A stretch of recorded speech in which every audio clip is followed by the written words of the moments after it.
पे सर मैंने एक बहुत अच्छी कहानी सोची हुई है।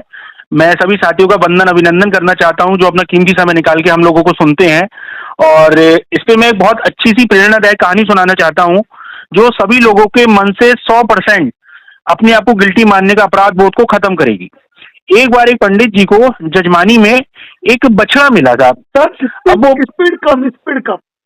अच्छा अच्छा, ठीक सर, ठीक, thank you sir, thank you. एक बार एक पंडित जी को जजमानी में एक बछड़ा मिला, बहुत सुंदर सा, बहुत प्यारा सा। वो बछड़ा लेके अपने गांव के रास्ते से जा रहे थे। अचानक एक ठग का गिरोह जो होता है, ठग का, उन्होंने देखा कि पंडित जी अकेले जा रहे हैं और बहुत सुंदर और बड़ा प्यारा सा बछड़ा मिला है। इसके बड़े अच्छे कहीं से पैसे उसे मिल जाएंगे, जो भी उस समय चलता हो, धन मुद्रा। तो एक जो ठग होता है उसमें से वो ठग जाता है, पंडित जी राम राम। हाँ साहब राम राम, कैसे हो पंडित जी? अरे पंडित जी राम राम, ये क्या है, आप कुत्ता लेके अपने साथ घूम रहे हो? अरे पंडित जी बोले, भगवान से डरो, ये तुम्हें कुत्ता देख रहा है? ये तो इतना सुंदर सा प्यारा सा बछड़ा है। बोले पंडित जी आपको बछड़ा लग रहा होगा, मुझे तो ये कुत्ता ही दिख रहा है। तो थोड़ी देर वो आगे फिर और बढ़ते हैं, दूसरा ठग आ जाता है। दूसरा ठग भी यही कहता है, पंडित जी क्या आप भी कुत्ता लेके घूम रहे हो साथ में? पंडित जी कहते हैं यार बड़ी बुद्धि भ्रष्ट कर रखी है, पहले जो आदमी मिला उसने भी ये बात कही मुझसे, अब तुम भी यही बात कह रहे हो मुझसे। पंडित जी बोले होगा यार, तुम अपना काम करो, मुझे अपने रास्ते जाने दो। थोड़ी दूर आगे बढ़ते हैं, तीसरा ठग फिर आ जाता है, उन्हीं के गैंग का, उन्हीं के गिरोह का। वो भी ये कहता है, पंडित जी क्या कैसे दिन आ गए हैं, सुबह सुबह कुत्ता टहलाने निकले हो क्या? पंडित जी कहते हैं यार भैया देखो, है तो ये बछड़ा ही, पता नहीं तुम लोग क्यों कुत्ता कुत्ता कह रहे हो। पंडित जी और थोड़ा आगे निकल पड़ते हैं, फिर एक ठग उन्हीं का गिरोह का और आ जाता है, वो भी सेम बात कहता है, पंडित जी क्या आप भी कुत्ता टहला रहे हो? आप पंडित जी बड़ा परेशान हो जाते हैं, बड़ा चिंता में आ जाते हैं। बोले यार ये क्या हो रहा है सुबह सुबह। थोड़ा और आगे बढ़ते हैं, पांचवा उनका जो गिरोह का ठग होता है वो भी यही सेम बात फिर से कहता है, क्या पंडित जी कुत्ता टहलाने निकले हो? पंडित जी अपना सर फोड़ के रह जाते हैं, क्या कहूं क्या ना कहूं। थोड़ा और आगे बढ़ते हैं, उनके गिरोह का ही छठा ठग फिर आ जाता है, एक और नया आदमी। वो भी ये कहता है, कहाँ पंडित जी कुत्ता टहला रहे हो, आप कहाँ कुत्ता उत्ता टहलाओगे, लाइए ये मुझे दे दीजिए। पंडित जी नाराज होते हैं, थोड़े से परेशान हो चुके होते हैं कि ऑलरेडी उनको 5 लोग टोक चुके हैं। जब छठा आदमी उनसे ये बात कहता है तो कहते भैया तू इस कुत्ते को रख ले, ले जा। और वो गिरोह का, ठग का जो गिरोह होता है, उनकी चाल कामयाब हो जाती है। ये इसी प्रकार से जो रिकवरी एजेंट है, ये भी 30 से 35 लोगों का एक ठग का गिरोह है जो सिलसिलेवार, सीरियल बार हम लोगों को फोन करता है और हमको ये बात एहसास करवाता है, हमारे दिमाग में ये बात बैठा देता है कि हमने कोई बहुत बड़ा क्राइम कर दिया है और हमें खुद अपराध बोध का महसूस करवाता है। इनके डायलॉग है, सभी को पता है इनके डायलॉग, जब ले नहीं सकते तो दिया लिया क्यों, इतनी औकात नहीं थी तुम्हारी, क्यों ले लिया, क्या बाप का माल समझे हो क्या, चुकाना नहीं पड़ेगा क्या? अभी आते हैं हम तुम्हारे घर का सामान उठा के ले जाते हैं, हम घर पर आते हैं, तुम्हारे समाज के सामने, आस पड़ोस के सामने तुम्हारी इंसल्ट करते हैं। तो जब इस प्रकार से आप लोगों के पास दिन भर में 30, 35, 50, 60, 70, 100 के अराउंड फोन तक पहुंचते हैं, 150 फोन तक, तो आप लोगों के मन में भी यही बात आ जाती है जैसे उस ठग के गिरोह ने पंडित जी को बेवकूफ बनाया। मेरी बात समझ गए सब आप लोग? कहानी किसी ने समझ में आई? तो ये इसी प्रकार ये इनका एक ठग का गिरोह है जो 30 से 35 आदमी है, एक साथ बैठे हुए हैं, एक कमरे में बैठे हुए हैं और वहां इनका सिलसिलेवार लाइन से आपको परेशान करने के लिए, आपको प्रताड़ित करने के लिए ये कॉलिंग चालू रखते हैं, जिससे आप लोग टेंशन में आ जाओ, पैनिक क्रिएट हो जाए और दबाव में आ जाओ आप, और कहीं से भी लाके हमारा फंड जमा कर दो और हमारे को 30, 35, 40% का कमीशन पक्का कर दो। तो सबसे पहले तो इनकी किसी भी प्रकार की कोई भी कॉल आती है, फ्री हो उठाएं, मजे मजे में बात कर सकते हैं करें, लेकिन इनको तनाव ना लें। ये समझ लिए गधों का झुंड है और कुछ नहीं है, नथिंग, इससे ज्यादा कुछ नहीं है। जैसे आपने देखा होगा गधे है ना, ढेचू ढेचू करते, जब 10, 12, 15 गधे होते हैं और किसी एक ने ढेचू ढेचू करना शुरू कर दिया तो ये उसी प्रकार से ढेचू ढेचू करना शुरू कर देते हैं सारे मिलके, और इनका उद्देश्य सिर्फ और सिर्फ आपको मानसिक रूप से कमजोर करना है कि आप जो एक मेहनत लगा के बैठे हो, अपने दिमाग को मजबूत करके बैठे हो, बस आप इनको आपका वही साहस, वही मनोबल और वही बुद्धि को क्रॉस करना है, जैसे पंडित जी की क्रॉस करी। पंडित जी को भी पता है मैं जजमानी में बछड़ा लेके आया हूँ, बहुत सुंदर सा है, लेकिन जब उनको 5 या 6 लोगों ने एक ही बात कही तो उन्होंने भी वही हरकत कर दी और आखिर में उसे कुत्ता मान के उसका दान कर दिया। तो इसी प्रकार से ये लोग भी हमारी सिर्फ मानसिकता को भ्रमित करने आए हैं, हमें दिन में तारे दिखा रहे हैं और कुछ नहीं कर रहे हैं। लेकिन फिर भी आप लोग जिस हिसाब से हम लोगों की सर की और हमारी बात को समझ रहे हैं, हमारे चैनल को फॉलो कर रहे हैं, उस हिसाब से हम लोगों ने 50-50% पे तो इन पे पार पा ली है, जिसमें फायदा हमारे सदस्यों का ही हो रहा है। जो फॉलो कर रहे हैं वही लोग बेनिफिट में भी जा रहे हैं और उनको एक अंदर से साहस भी आ रहा है। जब आप लोग कमेंट लिखते हैं ना कि जोशी जी के लिए कि सर आप हमारे लिए, आपने इतना हमें परेशान होने से बचा लिया या हमें अप्रिय घटना करने से बचा लिया, आपके लोग, आपकी वजह से बहुत सारे लोग एक तनाव से बाहर चल रहे हैं, तो मतलब एक दिल को शांति पड़ती है कि खुशी होती है। लेकिन ये खुशी वहां खराब भी हो जाती है जहां आप लोग इतनी प्यारी प्यारी सर की जो वीडियो होती हैं, जो रील्स होती हैं, उसको आप लोग लाइक, शेयर और कमेंट्स नहीं करते हैं। अरे कमेंट्स करने में कितना टाइम लगता है, आपके एक कमेंट से उस वीडियो की, उस रील की रीच, आप लोग समझ रहे हैं ना, आपके एक कमेंट से उसकी रीच ऑटोमेटिक बढ़ जाती है और वो उन हजारों जरूरतमंदों के पास पहुंच जाती है जिनको उनकी वास्तविकता में जरूरत है, जो सही मार्गदर्शन के अभाव में भटक रहे हैं।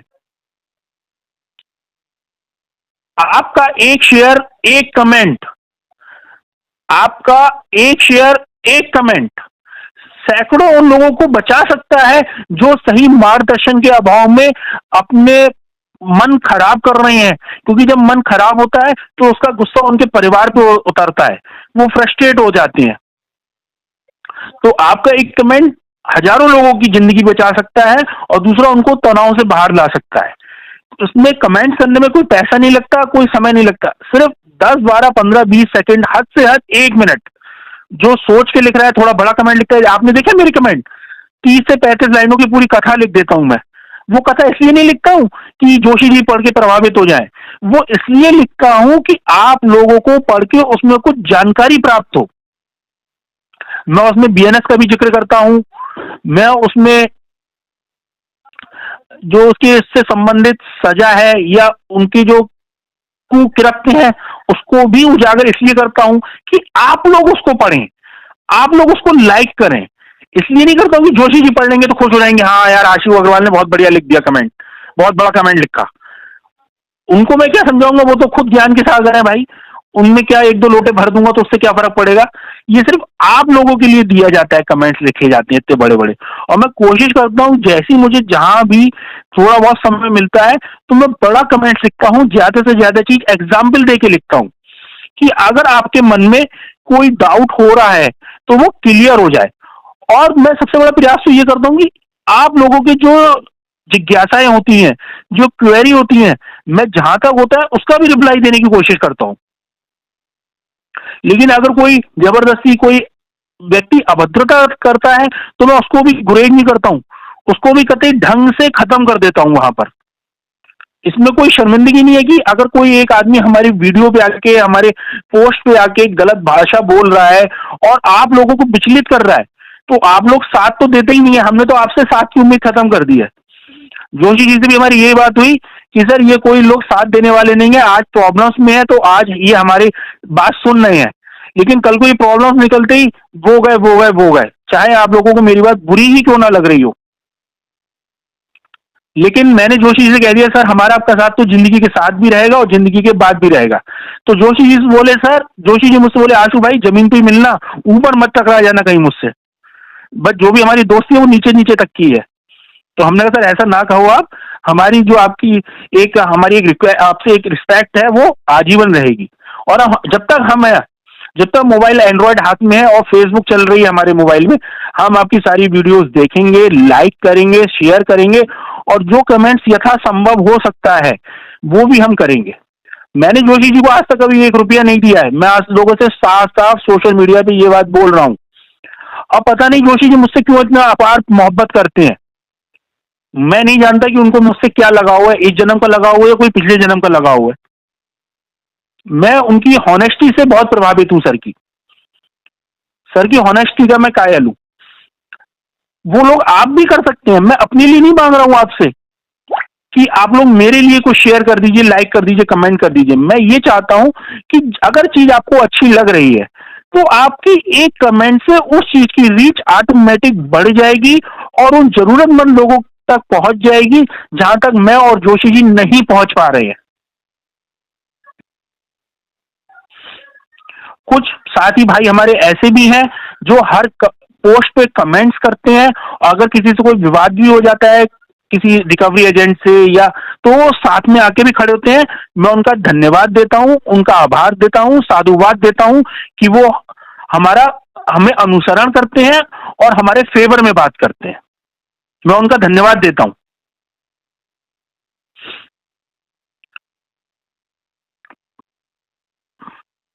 तो बस मेरी आपसे एक ही दरखास्त है कि जो संभव हो, समय मिले तब कर दे।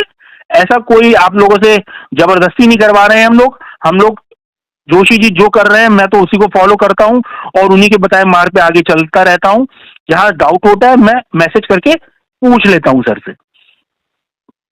अब एक और प्रॉब्लम्स आ रही है कि इन दिनों जो कॉलिंग आई है हमारे पास, उसमें आप लोगों द्वारा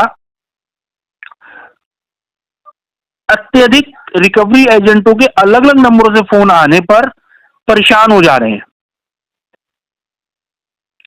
मेरी बात समझ गए ना सर आप लोग कि अगर कोई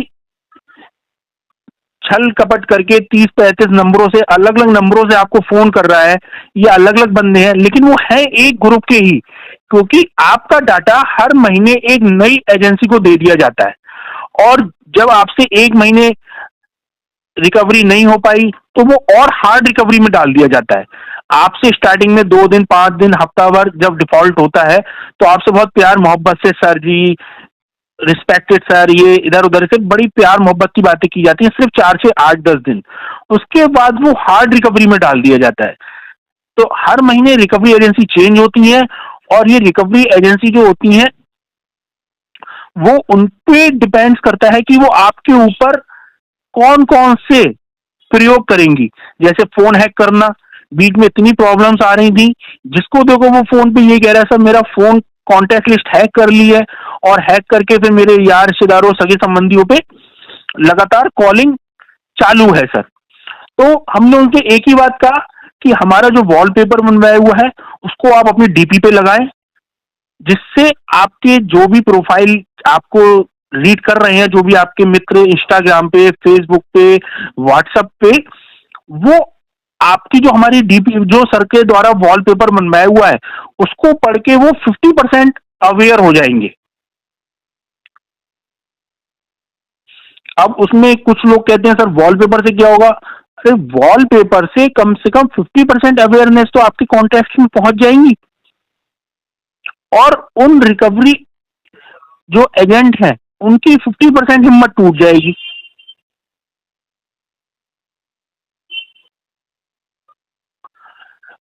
इसके बाद जो वॉलपेपर जब लग जाएगा तो उससे आपका जो इफेक्ट पड़ेगा वो ये हो जाएगा कि रिकवरी एजेंट भी समझ जाएंगे कि इन तक बात पहुंच गई है और इन्होंने इसका उपचार इतना तो कर ही लिया है कि अपना वॉलपेपर लगा लिया है, जिससे इनके कॉन्टेक्ट में सबको जानकारी हो गई है। अब इसके बाद जो धमकियां दी जाती है वो दी जाती है कि हम घर पे आ रहे हैं, तो उसमें पैनिक ना हो। हमारी इन दिनों सर ने, मैं समझता हूं करीब 20-25 से ज्यादा पोस्ट की हैं जिसमें साफ कहा गया है, मेरे द्वारा भी, जो हम लोग आप लोगों को समझाने के उद्देश्य से डालते हैं और सदस्यों की भी रिकॉर्डिंग डाल दी जाती है। उसमें साफ साफ मैं तो क्लियर ही बोलता हूं कि भाई तू अकेले मत आना, अपने GM, branch manager, general manager, vice president को ले आना, न्यूज चैनल वालों को ले आना, पत्रकारों को ले आना। तो उससे ये इफेक्ट होता है कि सामने वाला ये समझ जाता है कि ये बंदे को सब कुछ जानकारी है और ये हमारे दबाव में नहीं आएगा। इसलिए इसमें जो एकदम से पैनिक हो जाते हैं ना कि सर वो अचानक से आने वाले हैं, सर वो धमकी दे रहा है, हम आधे घंटे में आ रहे हैं, 1 घंटे में आ रहे हैं। आज भी इससे रिलेटेड कई पोस्ट, 1 या 2 पोस्ट तो आज सर ने डाली ही थी, इसमें साफ कह रहा था रिकवरी एजेंट कि हम आधे घंटे में पहुंच रहे हैं। शायद एक अंकित पांडे जी की भी थी, उसमें 1-2 रिकॉर्डिंग ऑडियो पोस्ट। तो इसमें आप लोग बिल्कुल भी घबराए नहीं। आपको जो मैसेज आते हैं, सर ने अभी भी थोड़ी देर पहले भी बताया था कि वो एसएससी साहब निकल गए हैं, मजिस्ट्रेट निकल गए हैं, 10,000 रुपए विजिट फी लगेगी, वो टोटली फर्जी है। हमारे उसके द्वारा स्क्रीनशॉट बनाए हुए हैं। अगर किसी को चाहिए तो वो सर से भी ले सकता है या मुझसे भी ले ले। और सारी चीजें तो हमारे सर का जो यूट्यूब मेंबरशिप चैनल है, मात्र 399 रुपए मंथली मेंबरशिप फी है। अगर आप उस मेंबरशिप को ले लेते हैं, भले ही 1 महीने ले लें, तो आपको जितनी भी मजबूत ड्राफ्टिंग है वो सारी निःशुल्क ही मिल जाएगी, सिर्फ 399 रुपए पे करने से। आप अगले मंथ ना ले उस मेंबरशिप को। तो उसमें जितनी भी हमारी अपडेट होती है वो सर उसमें खुद ही अपडेट कर देते हैं और आप लोगों को सारी उसकी अपडेट ड्राफ्टिंग मिल जाती है, जो आपके आर्बिट्रेशन में, रिकवरी एजेंट नोटिस में, ईसीएस स्टॉप लेटर की पूरी जानकारी प्राप्त हो जाती है।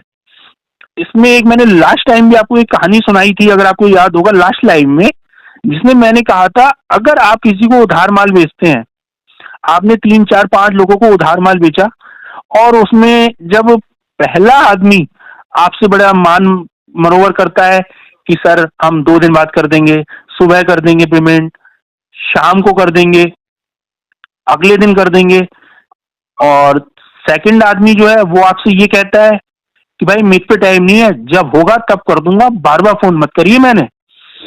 और एक तीसरा आदमी जिससे आप पैसे मांगते हो वो आपसे साथ अभद्रता करता है, दुर्व्यवहार करता है, आप शब्द बोलता है, तो आप किसको फॉलो करेंगे पेमेंट के लिए? तो जाहिर सी बात है, पहले के लिए जो पहला नंबर व्यक्ति था जिसने हमारी मान मरोवर किया कि सर अभी कर देता हूँ, थोड़ी देर में कर देता हूँ, कल कर दूंगा, शुक्र को कर दूंगा, सोमवार को कर दूंगा, तनख्वाह आने पे कर दूंगा, बिजनेस की पेमेंट आने पे कर दूंगा। तो इसी प्रकार की कोई भी बात आप ना बोलें।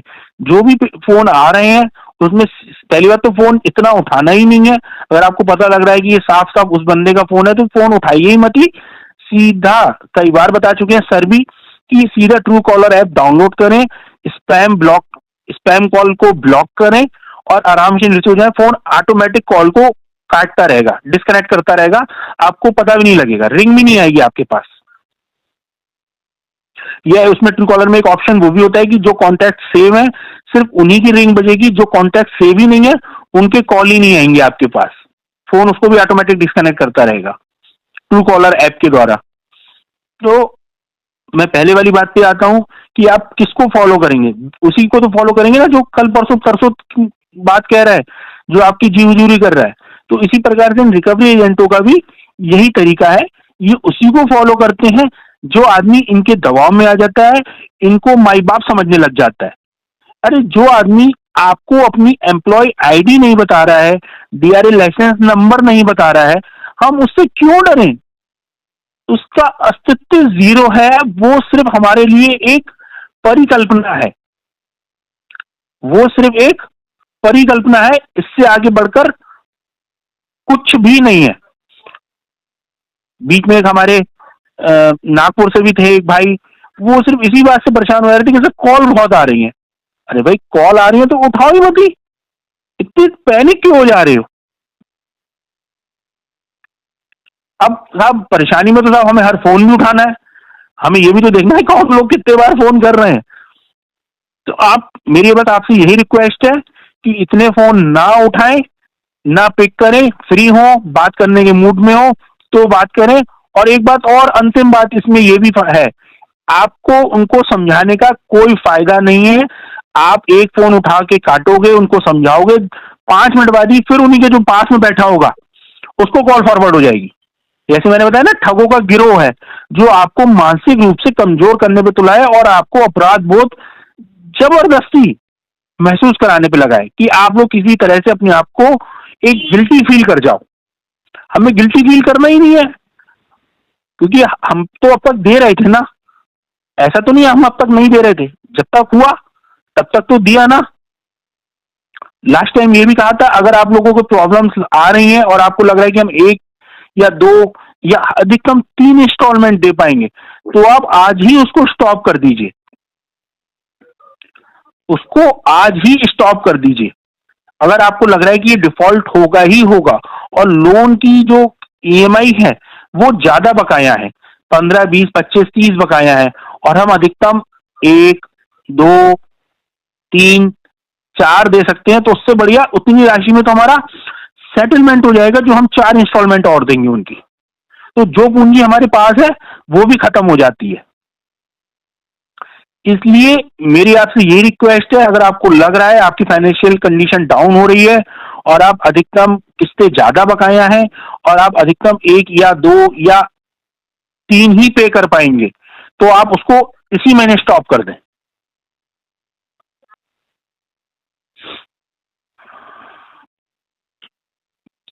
इसके अलावा जो एक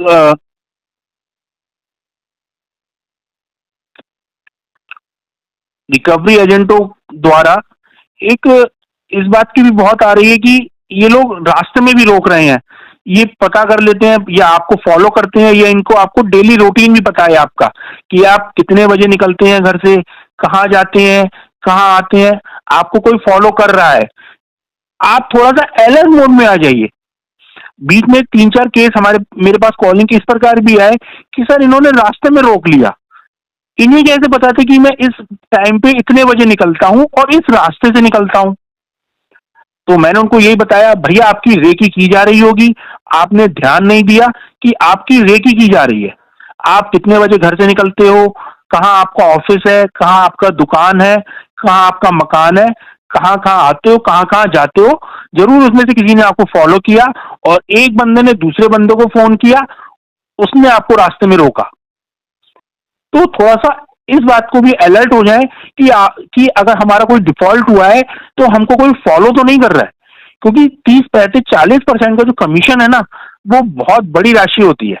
यानी अगर वो उन्होंने आपसे डरा धमका के 10-20 हजार रुपए भी अकाउंट में, लोन अकाउंट में, आपके क्रेडिट कार्ड अकाउंट में जमा करवा लिए, तो उनको तो 8-10 हजार रुपए मिल रहे हैं।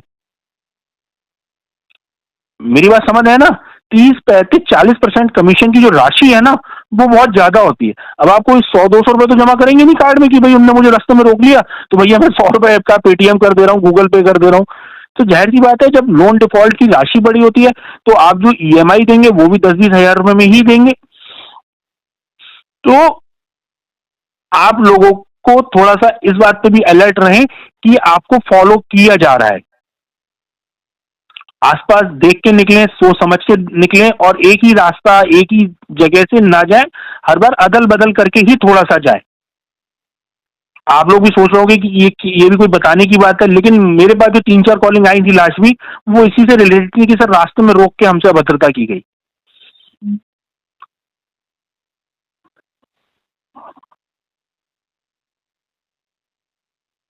अब अगर कोई भाई का कोई क्वेरी वगैरह हो रिकवरी एजेंट से रिलेटेड, तो वो आप यूट्यूब में कमेंट्स पे लिख दीजिए। विनय राज 1998 कह रहे हैं कि चोला मंडलम के रिकवरी एजेंट बहुत परेशान कर रहे हैं, क्या करूं? सर सबसे पहले तो आप से मैं यही कहूंगा, अगर आप मेंबरशिप में advocate Narendra Joshi and associate Facebook की या यूट्यूब की मेंबरशिप ले लीजिए, कम से कम यूट्यूब की मेंबरशिप ले लीजिए। उसमें जो हमारी मजबूत ड्राफ्टिंग है उससे आपको बहुत सहायता मिलेगी और आपको थोड़ा सा जानकारी भी प्राप्त होगी कि इस विषय में हम क्या क्या स्टेप ले सकते हैं।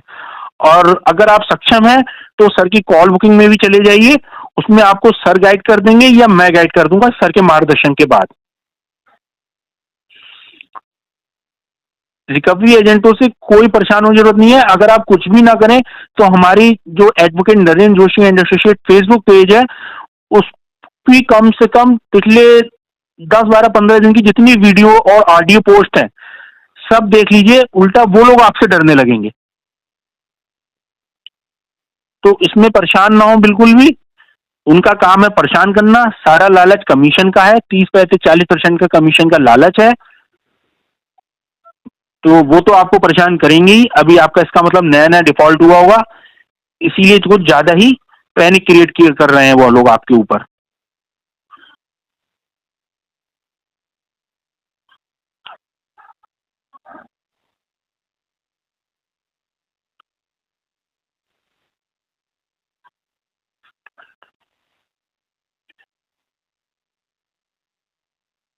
अब एक कदम सनातन की ओर कल्पतरु गुरुकुल के साथ। आशु जी, जो आपने वॉलपेपर बताया मैं समझ नहीं पाया, क्या फिर से बता सकते हैं? भैया एक कदम सनातन की ओर, भैया जोशी सर जी ने एक वॉलपेपर बनवाया हुआ है जो बहुत ही जागरूक पोस्टर है। अगर हमारा फोन हैक होके कॉन्टेक्ट्स पे फोन जाते हैं जो हमारे बारे में गलत अफवाह उड़ाते हैं और हमारे रेफरेंस पे कॉल करते हैं, कॉन्टेक्ट्स पे फोन करके कहते हैं कि आप फलाना व्यक्ति को जानते हो, उसने इतने रुपए का लोन लिया हुआ है, या इसका इतने रुपए का क्रेडिट कार्ड डिफॉल्ट है, और उसने आपका नंबर रेफरेंस में दिया हुआ है, या आप उसमें गारंटर हो, तो वो आदमी अचानक से घबरा जाता है और वो उल्टा आपको कॉल बैक करने लगता है। तो उसका एक वॉलपेपर जोशी सर जी ने बनवाया हुआ है जो बहुत जबरदस्त वॉलपेपर है, जो आप सर को मैसेज कर देंगे तो आप व्हाट्सएप कर देंगे, सर आपको भेज सकते हैं। और हमारी जो कॉल बुकिंग है 399 वाली यूट्यूब मेंबरशिप, उसमें भी पोस्ट है। सर उसमें तो पोस्ट होगा ना सर जोशी सर जी? अपने व्हाट्सएप चैनल पे ही पोस्ट है सर। अपने व्हाट्सएप चैनल पे तो बहुत पीछे जाना पड़ेगा, लेकिन अपना यूट्यूब मेंबरशिप में तो पोस्ट होगा ना वॉलपेपर वो। बिल्कुल बिल्कुल बिल्कुल। हाँ, तो मैं आपसे इतना ही सबसे प्रार्थना कर रहा हूँ, सबसे रिक्वेस्ट कर रहा हूँ कि पहले तो जिसने हमारे यूट्यूब चैनल को सब्सक्राइब नहीं किया हुआ है, जो सिर्फ हमारे को सुन रहे हैं लेकिन कमेंट्स नहीं कर पा रहे हैं, वो पहले सब्सक्राइब कर लें सारे के सारे भाई। जब तक सब्सक्राइब नहीं करेंगे, जब तक आप हमें कमेंट्स नहीं कर पाएंगे। और जो भाई कमेंट्स कर रहे हैं वो इस बात को समझ लीजिए कि मात्र 399 की मेंबरशिप लेके आपको अनगिनत ड्राफ्ट्स रेडी मिलेंगे, हमारे वॉलपेपर रेडी मिलेंगे, जो आपके लिए बहुत ही कारगर साबित होंगे। अगर आप उसको फॉलो करेंगे, उस चैनल को भी, उस मेंबरशिप को भी सिर्फ 1 महीने यूज कर लीजिए, तो आपको अपने आप ही बहुत कुछ जानकारी प्राप्त हो जाएगी। एक कदम सनातन की ओर समझ गए ना सर आप वॉलपेपर का महत्व जो मैंने आपको समझाया?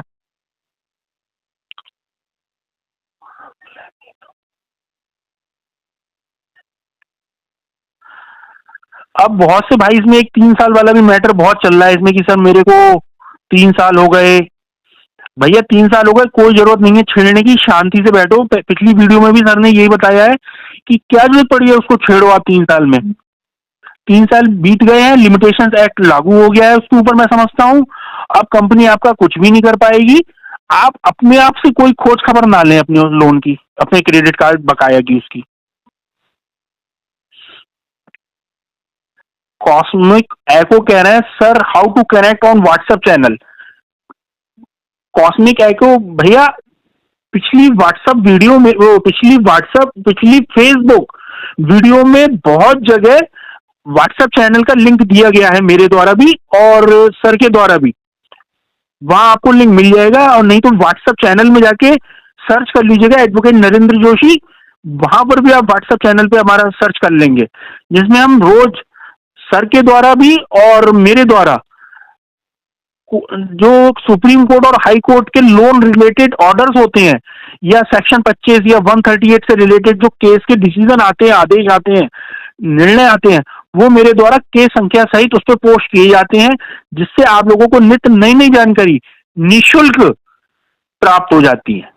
और आप अपडेट रहते हैं कि क्या चल रहा है वर्तमान में आरबीआई के द्वारा, सुप्रीम कोर्ट के द्वारा और हाई कोर्ट के द्वारा जो लोन रिकवरी के से रिलेटेड, सेक्शन 25 से रिलेटेड और 138 से रिलेटेड जो जो डिसीजन आ रहे हैं, उसकी संपूर्ण जानकारी आपको प्राप्त होती है उसमें। इसके अलावा हम और भी जो वर्तमान में जो घटनाक्रम घटते हैं, उससे संबंधित जो सुप्रीम कोर्ट और हाई कोर्ट के ऑर्डर आते हैं, वो भी हम उसमें डालते जाते हैं।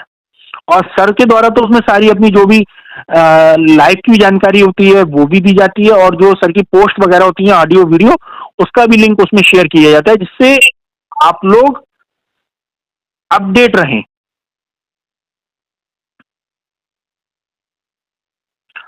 विजन चैनल कह रहे हैं कि क्या एम पॉकेट वालों आर्बिट्रेटर कर सकते हैं, आर्बिट्रेशन कर सकते हैं? भैया आर्बिट्रेशन मैं समझता हूं किसी भी राशि पर कोई भी कर सकता है, अगर उसका आपका डिफॉल्ट कर गया है। क्यों सर? इसमें कोई नियम कायदे कानून तो है नहीं। वो 5,000 रुपए के लिए भी कर सकते हैं और 5 लाख पे भी कर सकते हैं। आर्बिट्रेशन तो भाई इनके खुद की लीगल टीम में बैठी हुई है, इनको पैसा थोड़ी देना पड़ रहा है।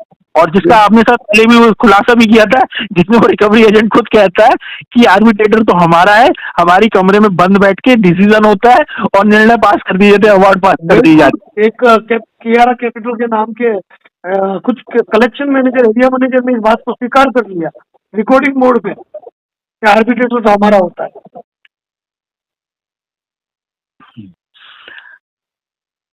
गोविंद सिंह जी कह रहे हैं सर मुझे व्हाट्सएप पर नोटिस आ रहा है, क्या आपसे कैसे संपर्क करूं? भैया हर वीडियो पर फेसबुक पर और यूट्यूब पर सर का व्हाट्सएप हेल्प नंबर शो हो रहा है, आप उस पर व्हाट्सएप मैसेज करके कॉल बुकिंग की सुविधा करवा सकते हैं और सर से मार्गदर्शन प्राप्त कर सकते हैं। उसके लिए इतना सोचने की जरूरत नहीं है, सर का नंबर हर जगह, हर चैनल पर, हर ऑडियो वीडियो पोस्ट पर शो हो रहा होता है। आप उस पर आराम से सर को व्हाट्सएप करके कॉल बुकिंग करवा सकते हैं या उनसे अन्य भी राय मशवरा कर सकते हैं, लेकिन पहले व्हाट्सएप करिएगा, डायरेक्ट कॉल मत करिएगा। अब हरीश अमन जी कह रहे हैं सर प्रायर नोटिस क्या होता है? भैया प्रायर नोटिस एक ऐसा नोटिस होता है जिसमें हम अपनी वर्तमान स्थिति की जानकारी, वर्तमान आर्थिक और विषम परिस्थितियों से डिफॉल्ट होने पर अपनी वर्तमान स्थिति की जानकारी अपनी एनबीएफसी को या ऋण प्रदाता संस्थान को अवगत कराते हैं, जिसका बेनिफिट आपको जब तक लोन सेटलमेंट नहीं होता है तब तक उसका बेनिफिट प्राप्त होता है। कंपनी कोर्ट जाती है तो कोर्ट भी सबसे पहले आपसे यही पूछता है कि क्या आपने अपनी वित्तीय हालात, आर्थिक विषम परिस्थितियों की जानकारी कंपनी को दी थी? तो आप वो प्रायर नोटिस दिखाएंगे और प्रायर नोटिस के साथ स्पीड पोस्ट की हुई tracking report, speed post slip वगैरह वगैरह जो भी इसके महत्वपूर्ण दस्तावेज हैं वो सब आपको वहां दिखाने पड़ेंगे, जो आपका बचाव करता ही करता है। और आपको जब तक सेटलमेंट नहीं होता है तब तक वो आपके कर्ण के सुरक्षा कवच की तरह आपको बिल्कुल सेफ रखता है। क्योंकि जो मेरे को सर के साथ जुड़ा हुआ इतना समय हो गया, उसमें मैंने सिर्फ प्रायर नोटिस की भूमिका जो पाई है वो कर्ण के कुंडल और कवच की तरह है। जब तक आपने वो पहन लिया, आपने उसको भेज दिया, तो समझ लीजिए जब तक वो कुंडल और कवच नहीं उतरेगा, जब तक कोई आपको भेद नहीं सकता। तो मैं समझता हूँ शायद इंद्र भगवान ही आए थे जिन्होंने कर्ण का कुंडल और कवच मांगा था शायद कान में। सरकार से ये आपका जो प्रायर नोटिस है सर का द्वारा बनवाया हुआ, वो प्रायर नोटिस आपका कर्ण का कुंडल और कवच है। अगर आपने उसे एक बार भेज दिया और आपने उसको धारण कर लिया तो आपका कोई भी बाल बाका नहीं हो सकता अंत तक। वो प्रायर नोटिस आपको सर की यूट्यूब मेंबरशिप में मिल जाएगा। यूट्यूब मेंबरशिप ले लीजिए, 1 मंथ की, मात्र 1 मंथ की ले लीजिए, सारे महत्वपूर्ण ड्राफ्ट डाउनलोड करें। मैं खुद सर की एक बहुत गलत बात बता रहा हूँ कि 1 मंथ की मेंबरशिप ले लीजिए, सारे ड्राफ्ट डाउनलोड कर लीजिए, अगले महीने आपको मेंबरशिप लेना चाहे ले लीजिए, नहीं लेना चाहे तो ना लें। लेकिन 1 महीने में मैंने भी सारे लेके मेंबरशिप सबको डाउनलोड कर लिया, और जो अपडेट होता है वो सर को मैं मैसेज भेज देता हूँ, सर मुझको उसका अपडेट भेज देते हैं। तो 1 महीने की मेंबरशिप लें और अपने 100% चिंताएं और 100% सॉलिड ड्राफ्टिंग का आनंद लें, पढ़ें, समझें और उसका अनुसरण करें, और अपने जो भी डिफॉल्ट हुए हैं उनमें उसको फॉलो करें। उससे आप लोगों को खुद फर्क लगेगा कि ये 399 में हमने क्या पा लिया। आज मैं ऐसी अन्य लोगों की भी सुन रहा था स्पीच, तो उसमें एक वकील साहब बहुत बात ये बता रहे थे कि प्रायर नोटिस हमेशा वकील के माध्यम से भेजें। मैं उनकी इस बात से सहमत नहीं हूँ। एक मिनट मैं इसे स्टॉप